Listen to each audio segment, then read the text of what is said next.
Tiba-tiba Kompolnas konvers sudah kredibel, sudah kredibel. Itu kan aneh. Gelar perkara khusus kok pada saat sesi kedua pendalaman kami nggak dilibatkan sama sekali. Tetapi di tingkat Baris Krim Polri yang namanya gelar perkara khusus kok itu sepertinya ditiadakan ya, kayak searah kami ungkapkan. Setelah itu ya sudah kalian bubar ya, biar kami yang diskusi di sini. Itu nggak fair. Kami dikuliti katanya kan? Iya, ditelanjangi. Kami ditelanjangi. Lo apa bantahannya dari di TV itu nggak ada sama sekali.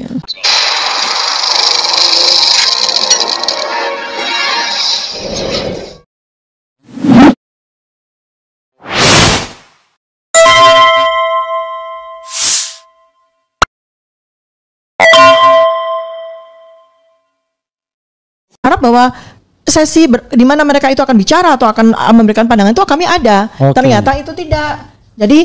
Jadi selesai itu saya pikir selesai ya. Kenapa mereka hadir? Ternyata mereka melanjut.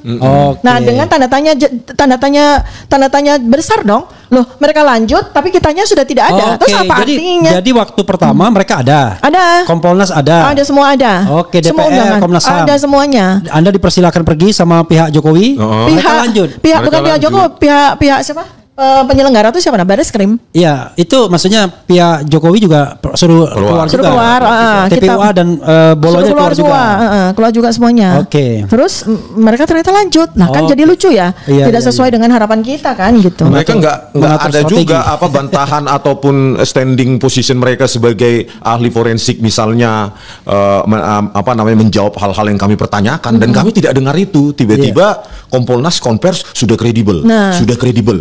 Loh, itu bagaimana gelar perkara khusus kok pada saat sesi kedua pendalaman kami nggak dilibatkan sama sekali dan kami tidak tahu jawaban atas argumentasi kami. Iya. Gitu. Padahal jadi bisa dibantah sepihak ya. Iya. Di dalam forum gitu loh.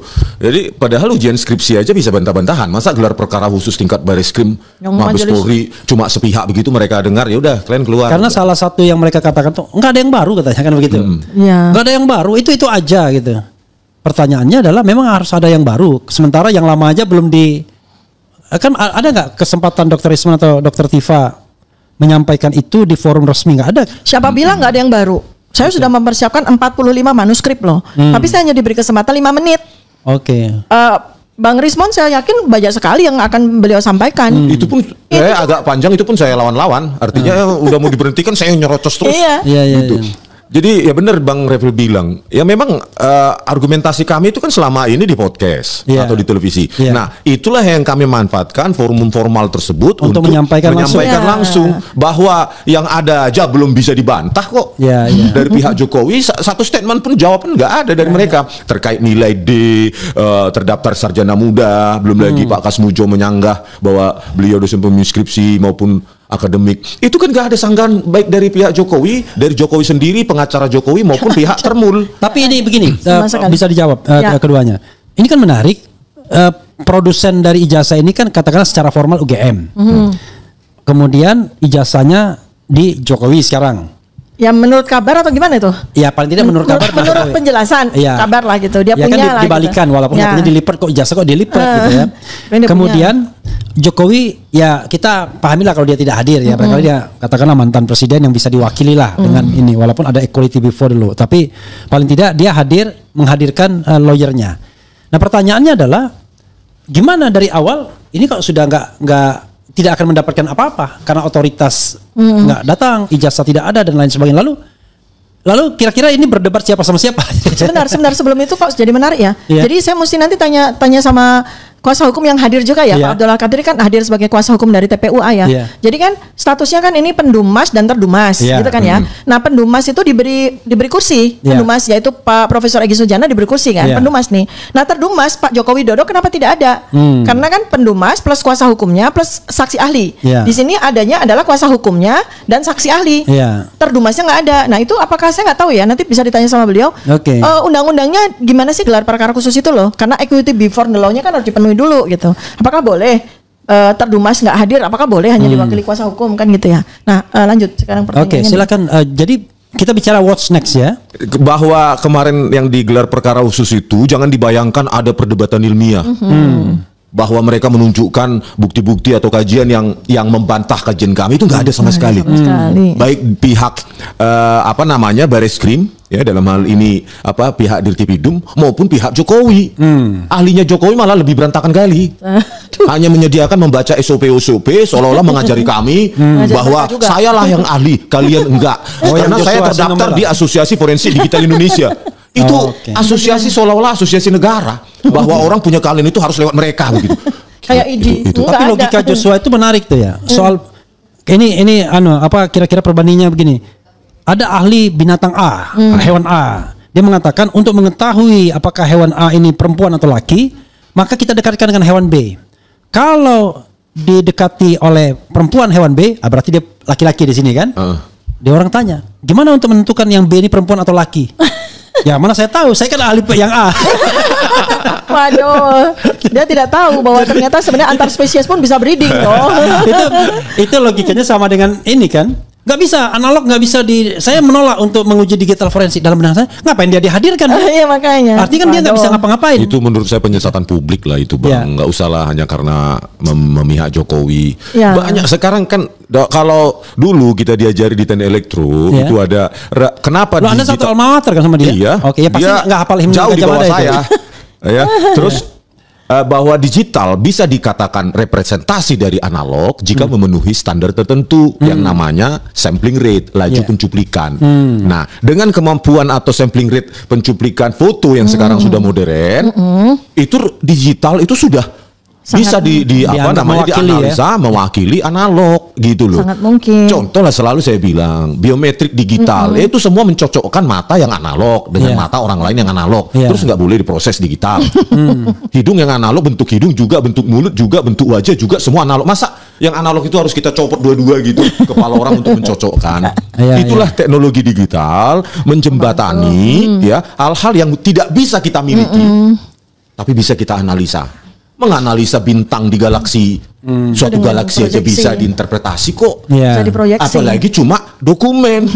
Makanya berat kali kalau kita harus bawa analog semuanya kan? Planet dianalogkan dibawa. Jadi misalnya ada 100 ijazah. Memang bukan bidangnya. Harus dibawa dulu ijazahnya. Mungkin bukan bidang si ahli ini, mungkin bidang komputer apa gitu, hacking atau networking. Tetapi ini kan tentang image dan video yang dia sendiri sangat awam karena bukan bidangnya. Di S1 juga mungkin bukan bidangnya. Jadi dia mengatakan itu. Nah, bahwa fake document analysis itu kan dari analog terus di scan dengan resolusi yang cukup, resolusi itu artinya sampling rate, laju pencuplikan yang cukup, maka itu bisa menjadi representasi. Jadi begini Bang. Dan itu adalah common things di dalam dunia digital forensik. Abang lihat dulu di dunia intelijen, ya kan Bang, bisa moto jepret-jepret gitu kan Bang secara rahasia, terus dianalisa itu, itu diidentifikasi itu si ini gitu loh, tanpa harus kita tangkap orangnya. Ini kan kita melakukan digital forensik karena ada hambatan apa? Kita tidak memiliki analognya, maka kita lakukan digital forensik. Kalau kita bisa punya analognya, ngapain capek-capek digital forensik Bang? Kita bawa aja ke labnya BRIN ini, kita bayar 5 juta misalnya untuk menghitung usia dari kertas, jenis tinta, usia tinta, selesai masalah Bang. Kalau saya bisa culik misalnya diam-diam saya ke perpustakaan. Sebenarnya lebih selesai lagi kalau ada analognya, kita bandingkan sama sekumpulan itu, kita lihat kasat mata aja udah selesai. Udah selesai Bang, selesai gitu loh Bang. Apa artinya teknologi? Digital forensik ini kan dunia digital menjembatani bahwa kita tidak bisa memiliki yang analog. Kita tidak punya wewenang misalnya. Tetapi digital itu adalah representasi dari analog ketika memenuhi standar tertentu, yaitu sampling rate. Kalau dalam dunia image yaitu resolusi. Gitu Bang. Jadi sudah komplit sebenarnya. Apalagi kalau kita pakai untuk mencocokkan wajah yang ada di ijazah Jokowi. Ini memang agak kuper sih mungkin karena nggak bidangnya. Kudet. Bidangnya gitu. Bro Rizwan, bahwa di seminar internasional apalagi kita sejak S1 saja sudah diajari seminar nasional, seminar PKL. Bahkan seminar di mata kuliah juga sudah terbiasa bahwa di situ ada adu argumentasi ilmiah. Bahkan waktu S1 pun sudah diajari itu. Tetapi di tingkat Bareskrim Polri yang namanya gelar perkara khusus, kok itu sepertinya ditiadakan ya, kayak searah kami ungkapkan. Setelah itu ya sudah kalian bubar ya, biar kami yang diskusi di sini. Itu nggak fair. Iya, dia bisa jelek-jelekin. Iya, bahkan Arianto Sutadi ada ikut juga. Kami dikuliti katanya kan. Iya, ditelanjangi. Kami ditelanjangi. Lo apa bantahannya dari Dirtipidum? Nggak ada sama sekali. Oh, bagusnya nanti kita hadirkan di sini. Ya, biar sekali-sekali. Biar nggak bohong. 2 kali juga boleh. Nyambung ya, saya nyambung sama ya. Jadi ini kan 2 saksi ahli yang sebetulnya secara koinsiden tuh sedang melakukan riset dalam 2 domain yang terpisah ya, tapi kita bertemu di tanggal 15 April 2025. Jadi saya sebenarnya kan sejak kurang lebih 2022 akhir itu karena ketika polemik ijazah ini mengemuka ya, itu kan saya sudah melakukan penelitian sampai bikin payung besar penelitian sampai hasilnya 45 manuskrip. Ini saya perhatikan baik-baik. Yang mereka itu bengong nggak ngerti apapun, roaming banget waktu di gelar perkara khusus untuk mencerna apa yang saya sampaikan. Gesturnya dirtipidum cemas sekali. Iya. Karena nggak mudeng gitu. Karena makan itu sambil. Iya, cemas gitu. Jadi nih ya, variabel saya itu ditelanjangi memang. Jadi ngeri-ngeri cemas, bukan ngeri-ngeri sedap. Oh, begini ya. Iya, oke, silakan. Jadi saya tuh variabel yang saya teliti ya, itu psikofisiologis. Ini ilmu saya nih, psikofisiologis. Jadi dari bagaimana cara kerja otak itu mempengaruhi fisiologi seseorang. Raut muka. Iya, itu ya. Kemudian ekspresi mikro, kemudian simulasi naratif. Bahaya juga sama dokter Tiba kalau kita memandang dia lama ketahuan kita. Apa yang ada di otak kita. Gak bisa. Jadi simulasi naratif. Lebih baik jadi paper Lebih baik kita begini aja. Baru begitu aja jadi paper. Jadi simulasi naratif artinya gini, apa yang ada pada pikirannya, kemudian ekspresi mikronya, itu akhirnya ternyata membuat dia melakukan narasi-narasi tertentu. Gitu ya. Nah, itu yang disitulah kemudian terjadilah sebuah kajian yang multidimensional. Nah, terus jadi misalnya gini, contoh aja gini. Orang itu misalnya, saya nggak ngomong ini Joko Widodo atau siapapun ya. Jadi dia itu diberikan sebuah skenario bahwa dia dulu pernah jadi mahasiswa, kemudian dia lulus dari sebuah universitas, gitu kan? Itu kan sebuah skenario di mana dia itu tidak pernah menjadi mahasiswa itu, bahkan tidak pernah memiliki ijazah itu, tapi dia harus matching kan? Dia harus matching kan? Nah, itu selamanya secara psikofisiologis nggak akan pernah bisa matching.